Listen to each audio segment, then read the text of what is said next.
RCB IPL trophy గెలిచిన ఆనందంలో పాలు పంచుకునేందుకు వచ్చిన అభిమానులకు తీవ్ర విషాదం ఎదురైంది. బుధవారం చిన్నస్వామి స్టేడియం వద్ద జరిగిన విజయోత్సవ వేడుకల్లో అపశృతి చోటు చేసుకుంది. అభిమానులు భారీగా తరలిరావడంతో జరిగిన తొక్కిసలాటలో 14 ఏళ్ల పాఠశాల విద్యార్థిని సహా 11 మంది ప్రాణాలు కోల్పోయారు. మరో 47 మంది తీవ్రంగా గాయపడ్డారు. ఈ ఘటనతో బెంగళూరులో తీవ్ర ఉద్రిక్తత వాతావరణం నెలకొంది. 9వ తరగతి చదువుతున్న దివ్యాంశి అనే 14 ఏళ్ల బాలిక ఆర్సీబీ జట్టు ఐపీఎల్ ట్రోఫీ గెలిచిన సంబరాల్లో పాల్గొనేందుకు ఎంతో ఉత్సాహంగా తన తల్లి, అత్తతో కలిసి బుధవారం చిన్నస్వామి స్టేడియంకు చేరుకుంది.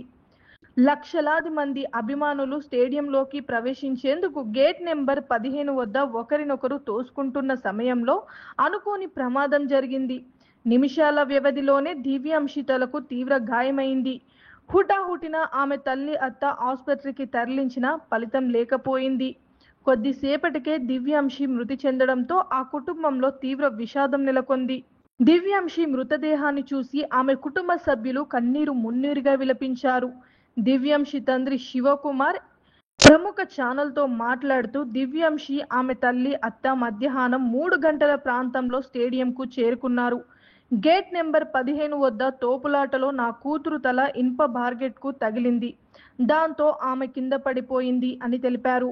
స్టేడియం సమీపంలో మొబైల్ జామర్లు ఉండడం వల్ల కుటుంబ సభ్యులను సంప్రదించడం, సహాయం కోరడం కూడా కష్టంగా మారిందని ఆయన ఆవేదన వ్యక్తం చేశారు. దివ్యాంశిని ఆమె భార్య, మరదలు ఒక క్యాబ్లో ఆసుపత్రికి తీసుకెళ్లారని, అయితే అక్కడి సౌకర్యాలు సరిగ్గా లేవని శివకుమార్ ఆరోపించారు. వారు నా కూతుర్ని కనీసం తాకలేదు. నా భార్య తన బిడ్డకు సిపిఆర్ చేసిందని ఆయన వాపోయారు.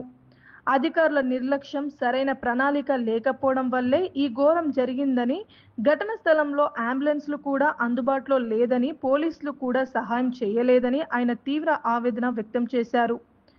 ఎఫ్ఐఆర్ నమోదు చేయడానికి పోలీస్ స్టేషన్లో 4 గంటలు వేచి ఉండాల్సి వచ్చింది. ఇలాంటి పరిస్థితులలో ఎవరు అంతసేపు ఆగగలరని ప్రశ్నించారు. రాజకీయ నాయకుల సమావేశాలకు అద్భుతమైన ఏర్పాట్లు చేస్తారు, కానీ ఇలాంటి కార్యక్రమానికి కనీస ఏర్పాట్లు కూడా చేయలేదు. ఎంతమంది వస్తారో అంచనా వేసి అందుకు తగినట్లుగా పోలీసులు, అంబులెన్స్లు, కనీసం ప్రథమ చికిత్స సౌకర్యమైన ఏర్పాటు చేయాలి.